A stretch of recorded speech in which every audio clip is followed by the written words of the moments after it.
ਸ਼ਹਿਰ ਨੂੰ ਆਵੇ ਆ ਉਧਰੇ ਬਹੁਵਨ ਆਏ ਉਹ ਸੋਹਣੀ ਸ਼ਕਲ ਵਿਖਾਵੇ ਆ। ਫਰਮਾਇਸ਼ ਗੀਤ ਕੀ याद है अगे भाई गीत अगे चला चुके नो साढ़े भाई तजम्मल हुसैन चंद्रड़ साहब रही साहब भावना उन्होंने फरमाइश है और उन्होंने लिखे हुआ गीत है जरा तवज्जो। ओए छड़ देवा दिल ता तेरा होया भुआना तेरा छड़ देवा ओए छड़ देवा दिल ता तेरा होया भुआना तेरा छड़ देवा ओए छड़ देवा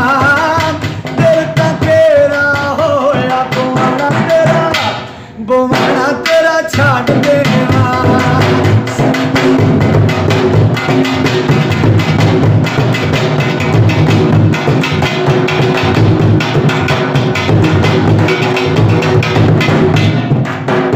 आया शहर बुआने दा मोड़े मैनू कई नहीं लोड़े।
मैनू किसे दी